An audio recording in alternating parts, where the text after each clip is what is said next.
भारत की सबसे प्राचीन सभ्यता सिंधु घाटी सभ्यता। आखिर इस सिंधु घाटी सभ्यता के निर्माता कौन थे? कौन लोग थे जिन्होंने सैंधव सभ्यता की स्थापना की थी? खुदाई के दौरान सिंधु घाटी सभ्यता में कई सारे मानव प्रजातियों के अवशेष मिले हैं, लेकिन इतिहासविदों और मानव शास्त्रियों ने सिंधु घाटी सभ्यता के मानव अवशेषों को 4 प्रजातीय समूहों में बांटा है। 4 प्रजाति, अर्थात सिंधु घाटी सभ्यता के निर्माण में प्रमुख रूप से इन 4 प्रजातीय समूहों का योगदान रहा है। और जिस सिंधु घाटी सभ्यता को हम दुनिया की सबसे महान और सबसे पहली नगरीय सभ्यता के रूप में मानते हैं, उसके निर्माण में इन्हीं 4 प्रजातीय समूहों का योगदान रहा है।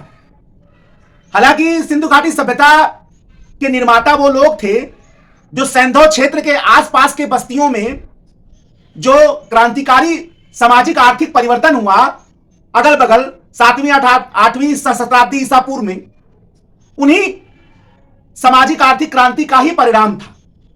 लेकिन जब मानव अवशेषों का वर्गीकरण किया गया, श्रेणी क्रम में विभाजन किया गया, तो 4 प्रजातीय समूहों में बढ़ता है।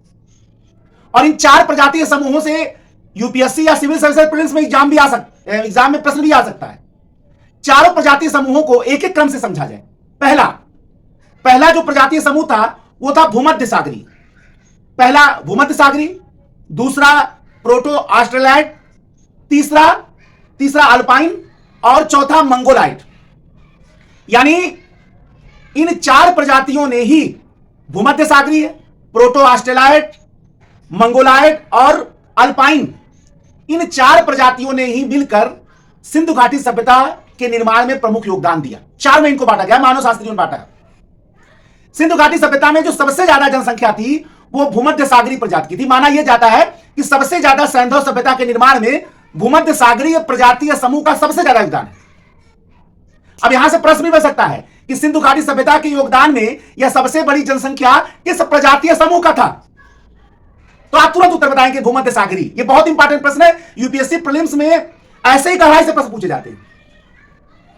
तो भूमध्य सागरीय प्रजाति का सबसे महत्वपूर्ण योगदान था, सबसे अधिक जनसंख्या इनकी पाई गई। इसके बाद आता है प्रोटो ऑस्ट्रेलाइट। प्रोटो ऑस्ट्रेलाइट का ही भी बड़ा योगदान रहा है। और प्रोटो ऑस्ट्रेलाइट पहली प्रजातीय समूह थी जो माना जाता है कि सबसे पहले इस क्षेत्र में पहुंची। अब यहां से भी यूपीएससी में पूछा जा सकता है कि सबसे पहले यूपीएससी के क्षेत्र में पहुंचने वाली प्रजातीय समूह कौन थी? तो प्रोटो ऑस्ट्रेलाइट थी, ठीक है। और सबसे पहले पहुंचने वाली इस क्षेत्र में प्रोटो ऑस्ट्रेलाइट ही थी। इसके बाद आ गया अल्पाइन, मध्य एशिया के पहाड़ियों से संबंध रखने वाली यह प्रजातीय समूह थी। और सबसे बाद में आता है मंगोलाइट। मंगोलाइट सिंधु घाटी सभ्यता की एक प्रमुख प्रजातीय समूह थी। मोहनजोदड़ो से जो दाढ़ी वाली व्यक्ति की मूर्ति मिली है, दाढ़ी बना हुआ, वो बहुत हद तक माना जाता है कि वो मंगोलाइट प्रजाति से संबंधित है। अब यही एग्जाम में यूपीएससी में आ सकता है कि सिंधु घाटी सभ्यता में पहले तो पूछ सकता है कि दाढ़ी वाले व्यक्ति की मूर्ति कहां से मिली है, तो वो तो मोहनजोदड़ो हो जाएगा।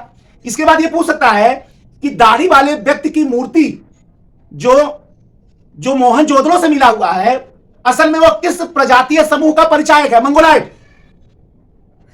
यानी आपको यह प्रमुख रूप से जानकर रखना है कि सिंधु घाटी सभ्यता में 4 प्रजातीय समूह, पहला भूमध्य सागरीय, दूसरा प्रोटो ऑस्ट्रेलाइट, तीसरा अल्पाइन और चौथा मंगोलाइट, ये 4 प्रजातीय समूहों का योगदान सैंधव सभ्यता के सामाजिक संरचना में प्रमुख था। जिसमें सबसे बड़ा योगदान जो था वो किसका था? भूमध्य सागरीय प्रजाति का। सबसे अधिक जनसंख्या जो सिंधु घाटी सभ्यता में मिला है प्रजातीय समूह का, वो भूमध्य सागरीय प्रजातीय समूह का है। लेकिन जो दाढ़ी वाली व्यक्ति की मूर्ति मिली है सिंधु घाटी सभ्यता में मोहनजोदड़ो से, वो मंगोलाइट प्रजाति से संबंधित है। और सबसे पहले प्रजातीय समूह जो सैंधव क्षेत्र में पहुंची वो प्रोटो ऑस्ट्रेलाइट थी।